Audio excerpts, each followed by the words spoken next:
Hi, how is everybody doing? I hope everybody's doing well. I am here to do a spontaneous chat today about how can we help our kids to really ask for help. So I think this seems like, I'm sure this is everybody's goal, but it's not as easy as you think. So I'm here to give you guys tips. So my name is Maisie and I am a long-time autism consultant, parent coach, professional trainer. So I've been doing this for 30 years, quite a long time. And I've been to teach kids to ask for help. I've done it using different kinds of methods, and I wanted to share with you guys, whether you're a parent or a therapist, asking for help. It's actually a very, very complex process. Really, really hard. It's not, it seems simple, but it's not simple. I'm also the founder of a nonprofit here in the Bay Area, Autism Career Pathways. And self-advocacy is a huge issue because many autistic adults also struggle with like asking for help at our workplace. So I'm hoping that our topic today will help parents of young kids start the process as early as possible. Hey there, come on in. I hope we have more people joining. All right, so let's talk about the language for to ask for help. Now, if you are a neurotypical kid or adult, we take it for granted, I think, that we can easily communicate verbally, like, hey, can you help me open this jar? Or, hey, can you drive me here or there, right? We've learned to do that with people. We just know how to ask for help to a certain people. I think neurotypicals can read context really, really well. There are certain things that maybe you wouldn't ask your mother-in-law to do, right? You just know. you don't go there, for example. So if you're a neurotypical, you just kind of know how to read in between the lines, you know how to communicate for help and who to ask for help. Now, if you are atypical, that's a lot more complex, the process. For autistic kids, their language for help seeking, it's not in form of speaking words. So they won't come to you and say help. And many autistic people, they are non-speaking, and their behaviors, or what people call behaviors, are actually their way of communicating, I need help. So I think adults often get stuck on the speaking channel and wanting to get their kids to ask for help using the verbal language, and that's actually making it harder for kids. Non-speaking people, the way they ask for help, it's using their nonverbal communication channels. So for example, they might come to you, pull your hand, or like maybe like trying to reach up to show you that, hey, I want that iPad that's up there. And I actually think that autistic kids are great problem solvers. So when it comes to preferred items, they will know where to get it, right? They'll open the fridge, they'll search, and being very resilient to find the items and to problem solve, to use the tools, the chairs or whatever and sometimes be sneaky about it, right? Do you have kids like that who are really, really smart if it's a preferred item, but you're wondering why my kid wouldn't reach out for other kinds of help that they might need? Okay, so I'm going to talk about that. Why is it hard for an autistic person to ask for help? Number one is the sensory differences. So we are easily overwhelmed by sensory stimuli, especially when it's in a crowded place, when you're outside with other people, school, in the classroom. That's really, really tough to be able to block out the sensory stimuli, to just really slow yourself down and be able to have the clarity to communicate, I really need to go to the bathroom, for example. Can I go to the bathroom now? Because the sensory stimuli comes to you at a really, really fast, rapid pace. And most of the time you're trying to block out the sensory stimuli. You're trying to figure out what is the most important feeling, sensation, need that I really need to, what I really need, and should I ask for help for this need, right? So in order to ask for help, you need to turn inward. And for parents here, if you have kids who really have a hard time to ask for help for simple things like, I'm hungry, I need food, I need to go to the bathroom, I feel super tired, where's my pillow, or my clothing is itchy, my shoes feel too small, all these things that really neurotypical kids can do just like that. But our autistic kids, it's not that simple, because the noise, the sensory stimuli is like, really, there's nothing you can do about it, right? And then on top of that, the expectations of you to do whatever you're doing, whether you're in a therapy session or a classroom situation, people telling you what to do, that's noise, right? So there's sensory stimuli, there's nothing you can do about it. People talking, there's also, you cannot really do anything. You can't really tell an adult, please be quiet. I'm trying to focus. I do that though. I'm very blessed that I'm an autistic person who has been empowered all my life by my parents and my loved ones, that I am allowed to request when I need space, when I need help to be driven to the store, because I just can't do it. And autistic kids can't do that, right? So the sensory differences, it's not an easy thing to sort through, you guys, especially when your kids are feeling overwhelmed. The sensory burnout, the feeling is, this is how it feels. I'm trying to describe it to you. It's like, it feels really, it just accumulates in your body, in your mind. For me, it's in my head. So there are mornings that I wake up exhausted. So when I have to do a lot of Zoom meetings, I have to do all these social things or work stuff that I really have to focus. And it involves a lot of people. If I have to be present with other people, that's even tougher. And even now when I'm working from home, the effect accumulates. So if I teach a class online on Sunday night, I need 2 days to decompress.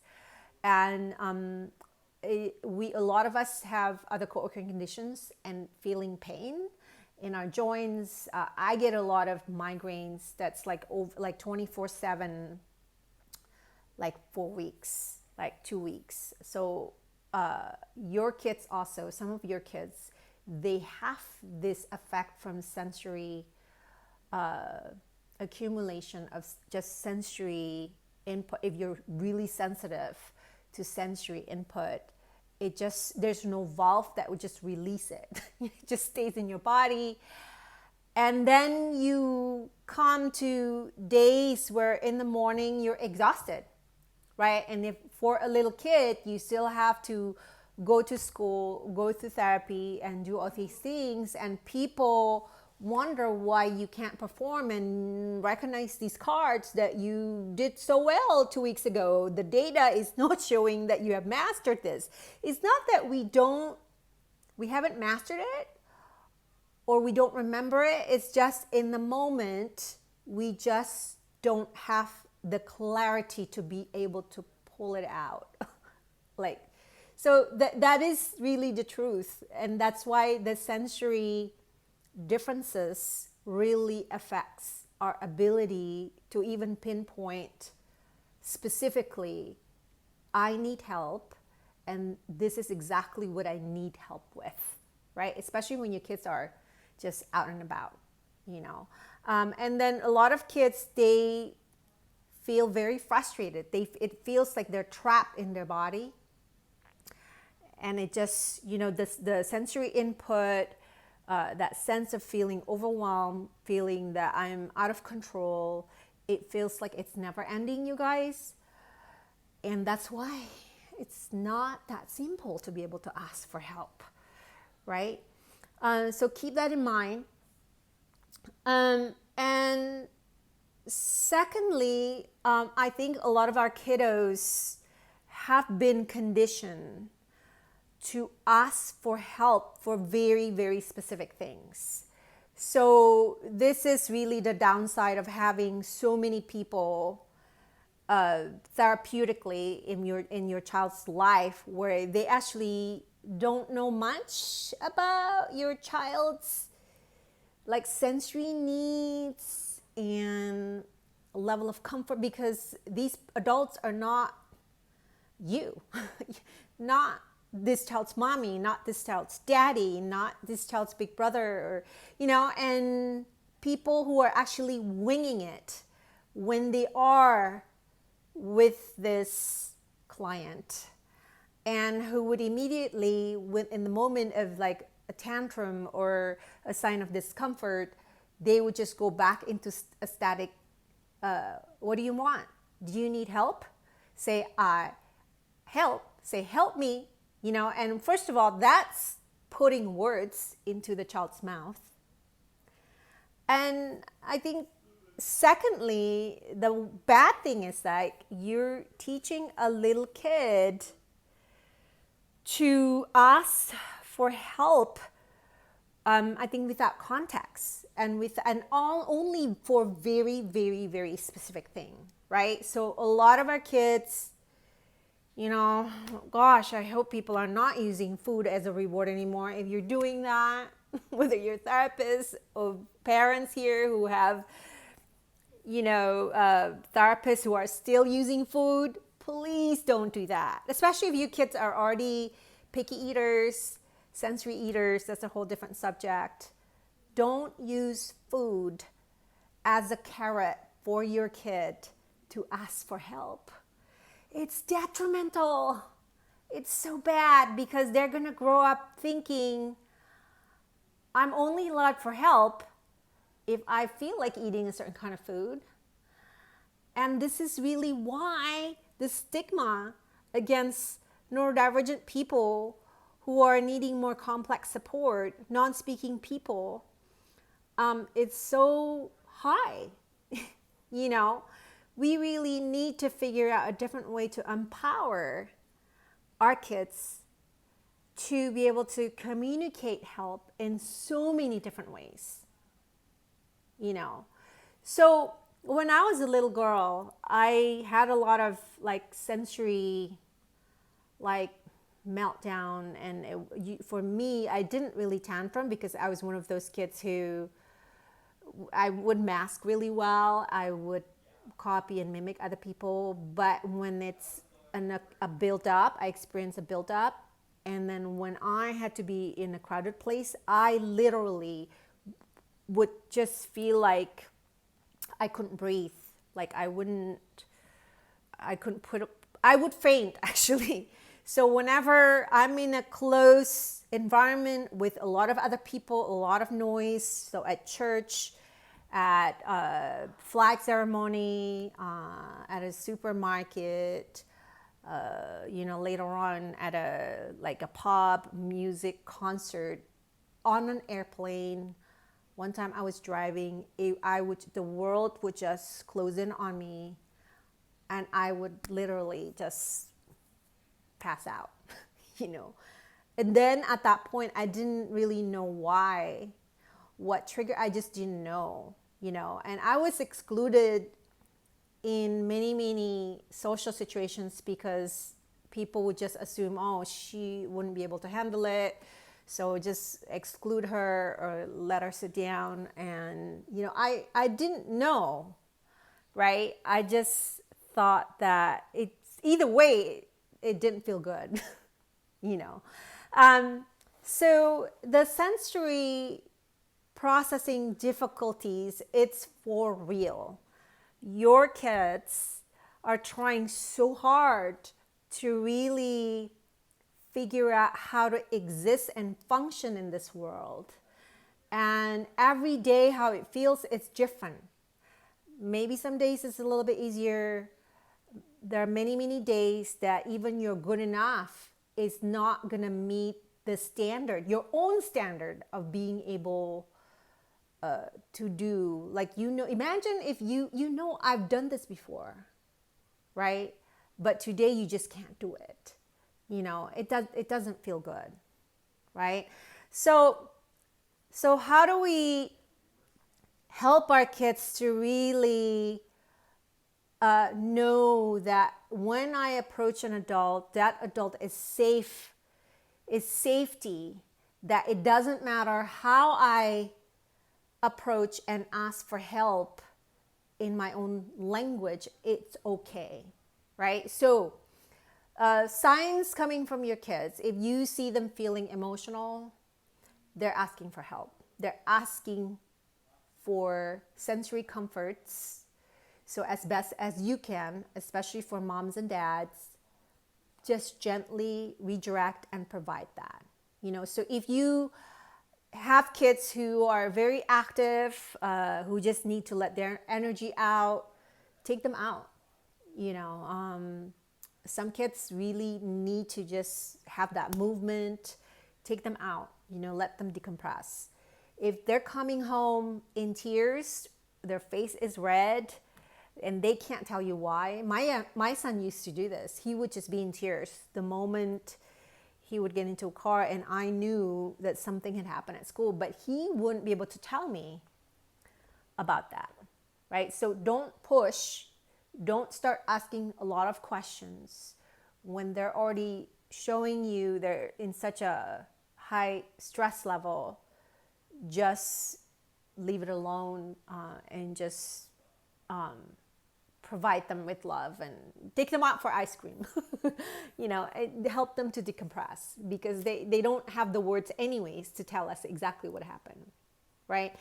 Let's see, what other ways that our kids they're already asking for help, but we just a lot of times don't listen to it because we're looking for very specific thing, like I need help, or this happened to me, blah blah blah. It's not going to happen, but they're telling you in different ways, right? Okay, sorry about that. There's poor connection, but I think we're back.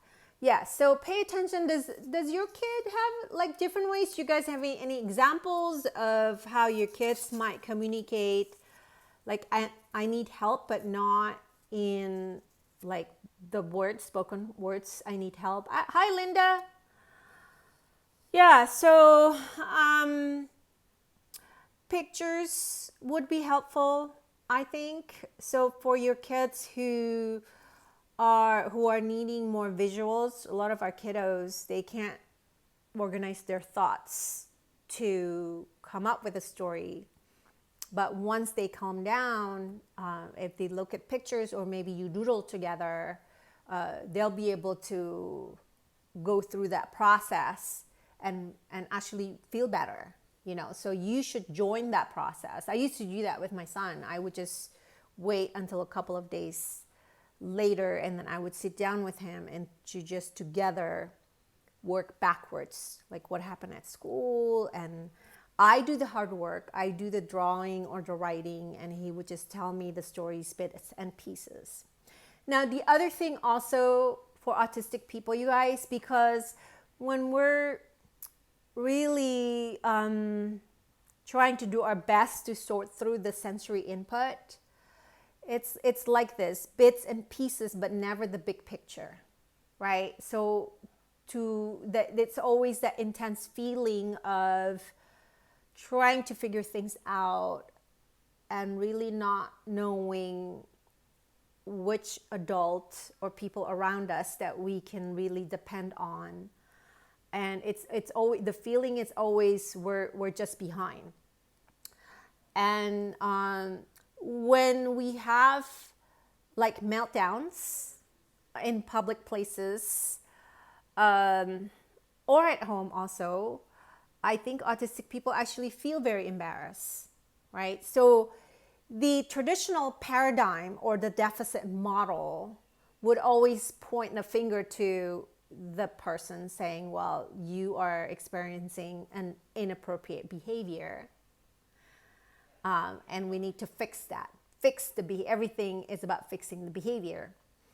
And the neurodiversity paradigm comes from a much more compassionate beginning, where when somebody has a meltdown, actually, the way we think about it is that we recognize that that person's having a hard time, but we should also recognize that we is also impacted by that. So the neurodiversity paradigm actually teaches us to really together, me and you, to really come together and support each other and be able to work through things together. So this is my keep in mind for you guys, to really think about your kids' difficult times and not able to ask for help from that mindset. But it's not that they don't want to. Of course they want to. Oh my gosh. Who doesn't want to get help in the moment when you're feeling like crappy? Of course you want help. But you just, in that moment, you're just trapped. You're stuck and you can't do it. You can't figure out how to do it. So for the people surrounding this person, we should make it as easy as possible. So if you have your kids soft blankets, stimmy toys, trampoline, bring it. I would bring everything in front of this kid and just see if that would trigger like an idea in this kid's head. Okay, so maybe jumping on a trampoline might help me to feel better. So it's about, we can only influence the person to make a self-regulation choice, but we shouldn't drag the person to be able to do these options that we think might be helpful. Does that make sense? So that is what's going on. Usually that's what's happening when kids have a hard time and they just feel stuck and they can't ask for help. So do you guys have any questions? I'm looking down to my notes here. Okay. So when you teach kids to ask for help in a certain way, like say, I want help, say, help me, in the long run, your kid might be able to say that, but only specific to you and specific to that particular situation. But the chance of this person really generalizing it, being able to internalize it in a meaningful way is going to be very, very minimal. So we don't want to do that. So we want to acknowledge. So the way we acknowledge as parents, we would be saying, oh, I know it's been a really long day. I see that you're tired. You look so tired.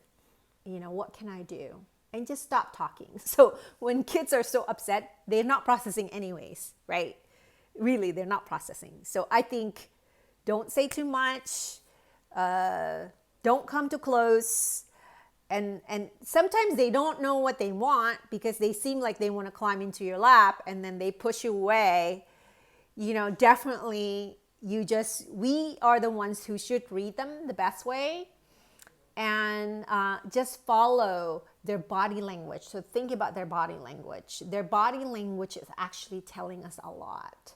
So go with that. And you guys, when you don't know what to do, don't do anything. Just sit someplace, just right there in the room, but just to make sure your kid is safe, right? And you put all the sensory options available in front of your child and just wait. Just take some time. It's really, really hard because it's counterintuitive, right? Normally, if my kid is upset, I just want to fix it. You want to take that pain away. But that pain will always be there. Unfortunately, most of the time it's related to sensory, like burnout, sensory trauma. It's just this accumulation in our body. There's really nothing. The pain is there, right?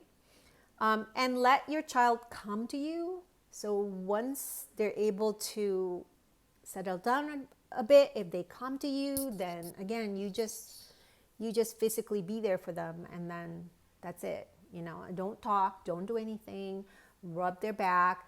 If you have a little kid and they're sitting on your lap, you know how when we're tense, our shoulders are up here? I tell parents, if they're willing